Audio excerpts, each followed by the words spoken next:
नमस्कार। हमेशा की तरह आप देख रहे हैं बियॉन्ड बॉर्डर्स और मैं हूं अनुज। शनिवार को ईरान इजराइल की जंग में अमेरिका के कूदने के बाद कई तरह की चिंताएं सामने आ रही। इस जंग का भविष्य क्या होगा यह निर्भर करता है अमेरिकी हमले को लेकर ईरान के जवाब पर। ईरान क्या जवाब देता है? क्या अब ईरान की जंग लड़ने की हैसियत बची है या फिर अब वह कूटनीति और प्रॉक्सीज के विकल्प को चुनता है? तो आज के एपिसोड में इस बड़े सवाल के आसपास बहुत सारी बातें हैं। ट्रंप इजराइल ईरान के झगड़े में आने से क्यों नानुकर कर रहे थे? इसकी एक वजह तो ईरान के साथ उनकी कारोबारी योजनाएं थी, मगर अब एक रिपोर्ट से यह भी पता चल रहा कि खामनेई ने उन्हें मतलब ट्रंप को धमकाया भी था। तो वो धमकी क्या थी, इसे भी आज के एपिसोड में बताएंगे। ईरानी परमाणु ठिकानों पर हमलों के बाद डोनाल्ड ट्रंप निशाने पर है, यह कहने की बात नहीं। क्या ट्रंप ने अमेरिका का कानून तोड़ा और क्या इस वजह से डोनाल्ड ट्रंप अगले साल हाउस ऑफ रिप्रेजेंटेटिव में अपना बहुमत गंवा बैठेंगे? इसको भी देखेंगे। उनकी अपनी पार्टी के लोगों ने ट्रंप के खिलाफ तगड़ा मोर्चा खोला है, तो आज इन सवालों के आसपास भी बहुत सारी बातें होंगी। और आखिर में बात करेंगे ईरान के परमाणु ताकत को बर्बाद करने की पहली कसम पूरी होने के बाद नेतन्याहू वेस्टर्न वॉल पहुंचकर अब दूसरी कसम लेते नजर आए। दूसरी कसम में नेतन्याहू की योजनाएं क्या हैं, इस पे भी बात करेंगे। आज के एपिसोड में दोस्तों कई सारे नए अपडेट हैं। आप अंत तक बने रहें और अपनी राय भी जरूर दें जो हमारे लिए मायने रखती है। दोस्तों, इजराइल ईरान युद्ध में अमेरिका के नहीं आने की एक सबसे बड़ी वजह खामनेई के साथ ट्रंप की कारोबारी योजनाएं थीं। पिछले कई एपिसोड्स में तमाम पहलुओं पर इसका विश्लेषण किया गया, आपके साथ इस पर बात हुई। लेकिन अमेरिका क्यों जंग में नहीं आ रहा था, उसकी एक और बड़ी वजह सामने आ रही। जेरूसलम पोस्ट ने अपनी एक रिपोर्ट में बताया है कि असल में खामनेई की तरफ से सीधे ट्रंप को धमकी दी गई थी। यह धमकी कनाडा में हुई G7 की बैठक के दौरान दी गई थी। खामनेई ने साफ साफ ट्रंप को कहा था कि अगर हमारे परमाणु ठिकानों को अमेरिकी निशाना बनाते हैं तो अमेरिका के अंदर घुस करके हम आतंकी हमले कर सकते हैं। ईरान वहां यानी अमेरिका में मौजूद अपने स्लीपर सेल को एक्टिव कर देगा। अमेरिका में ईरान का स्लीपर सेल है, इस बारे में कोई इब्बट नहीं। प्रेसिडेंशियल कैंपेन के दौरान भी ट्रंप पर जानलेवा हमला हुआ और इसमें ईरान की एक भूमिका निकलकर सामने आई। इसके बाद अभी हाल ही में नेतन्याहू ने भी खुलासा किया था कि ईरान ने ट्रंप के खात्मे की योजना बनाई थी। खैर, खामनेई की धमकी के बाद ट्रंप बहुत डर गए थे और वह कनाडा से भागकर वापस अमेरिका आ गए। ट्रंप ने सार्वजनिक रूप से ईरान पर हमला करने की अपनी योजना को ठंडे बस्ते में डाल दिया। व्हाइट हाउस ने भी 2 हफ्तों तक ईरान के खिलाफ कुछ भी नहीं करने की बात दोहराई, सार्वजनिक रूप से कहा। हालांकि जब ट्रंप पर दबाव बढ़ा और इजराइल ने ईरान पर परमाणु हमले की योजना बना ली, तब ट्रंप ने हमले की अनुमति दी। मगर अभी भी ट्रंप ईरान को शांत करने, उसके साथ दोस्ती करने और ट्रेड करने का दरवाजा खोले नजर आ रहे हैं। दोस्तों, अभी ताजा एक संदेश तो उनके विदेश मंत्री मार्को रूबियो के जरिए चीन के रास्ते ईरान को भेजा गया। अमेरिका इसलिए सहमा हुआ है कि उसे डर है कि शनिवार को 3 परमाणु ठिकानों पर हुए हमलों का कोई भयावह जवाब ईरान जरूर देगा और वह जवाब इस बार अमेरिका के लिए होगा, अमेरिका के लिए हो सकता है। ईरान किस तरह पलटवार करेगा, इस बारे में कुछ भी अभी कहा नहीं जा सकता। लेकिन अमेरिका के कूदने के बाद ईरान की हैसियत सीधे जंग में जाने की नहीं रह गई, यह भी तय है। सीधे जंग लड़ने की खामनेई की काबिलियत को पिछले 11 दिनों में नेतन्याहू ने लगभग बर्बाद कर दिया। जरूरी बात यह भी है कि अमेरिका पर सीधे हमले का मतलब ईरान में और ज्यादा बर्बादी होगी, जिसकी कीमत चुकाने की हैसियत खामनेई में अब नहीं। उनकी कुर्सी भी जा सकती है। इस वजह से खामनेई की मुश्किलें और बढ़ जाएंगी। इस वजह से तो जो यह सवाल हो रहा कि ईरान क्या जवाब देगा अमेरिका को, देखिए, जब तक इजराइल के साथ कोई समझौता नहीं हो जाता ईरान का, खामनेई और नेतन्याहू में मिसाइलबाजी, एयर स्ट्राइक वगैरह जारी रहेगी, जैसी कि आप इस वक्त देख रहे होंगे।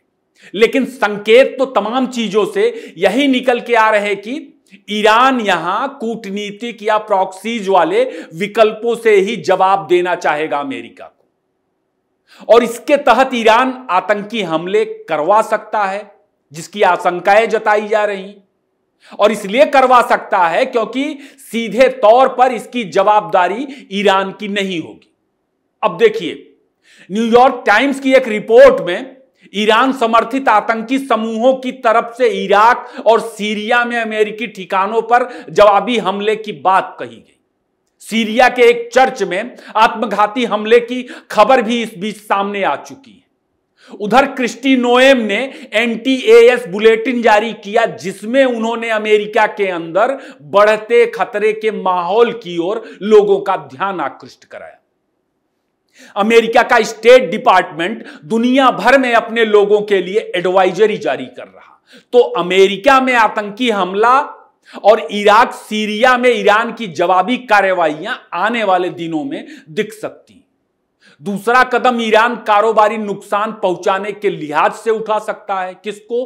अमेरिका को, उसके दोस्तों को।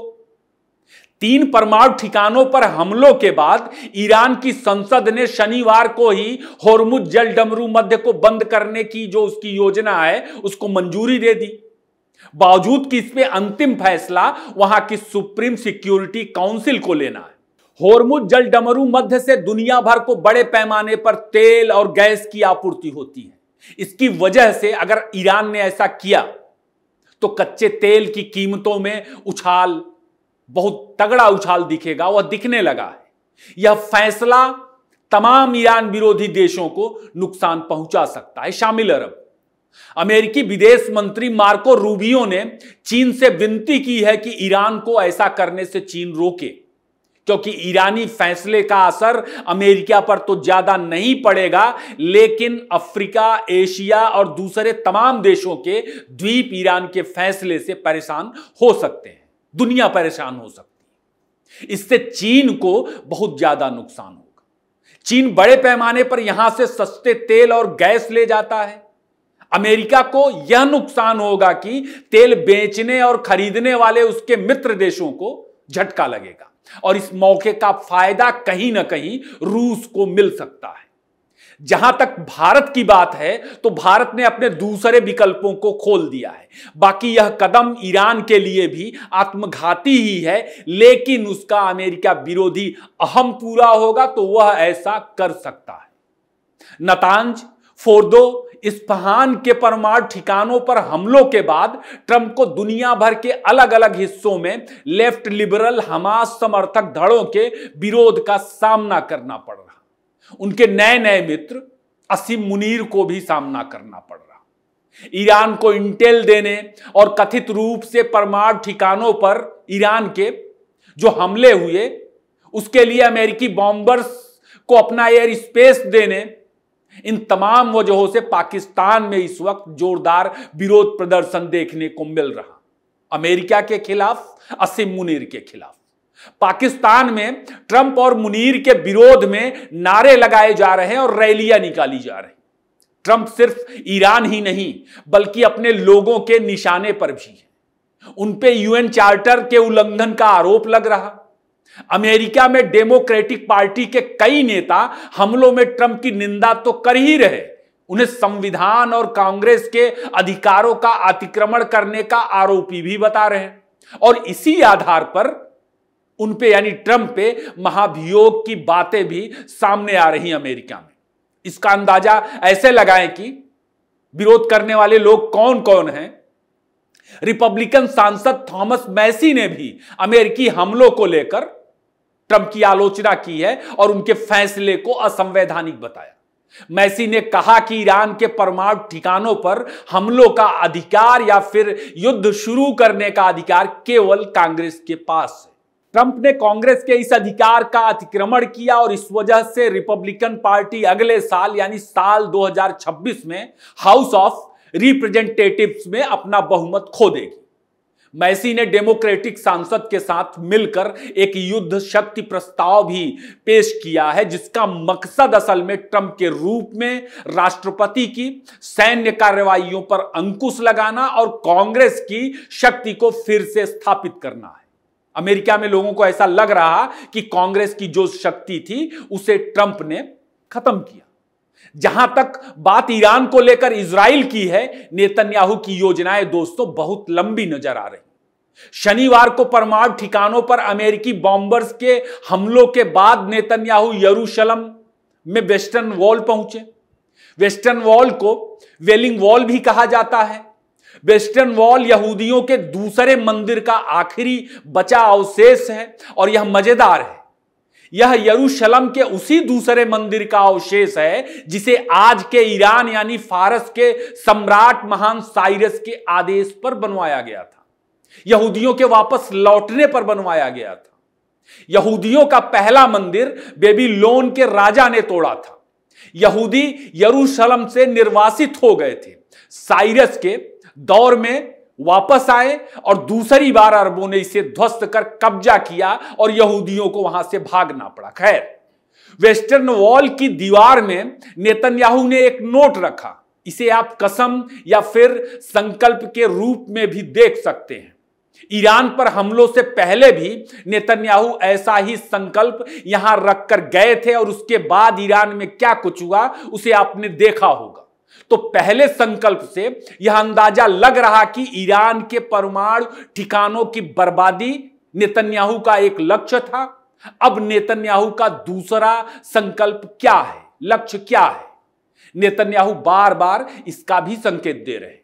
तो नेतन्याहू का दूसरा संकल्प निश्चित तौर पर ईरान से खामनेई के मुल्ला राज का खात्मा और ईरान की बैलिस्टिक कैपेबिलिटी का नाश है। नेतन्याहू कह चुके हैं कि ईरान आतंकियों को बैलिस्टिक मिसाइल देता है, परमाणु बम भी देने की उसकी योजनाएं थी।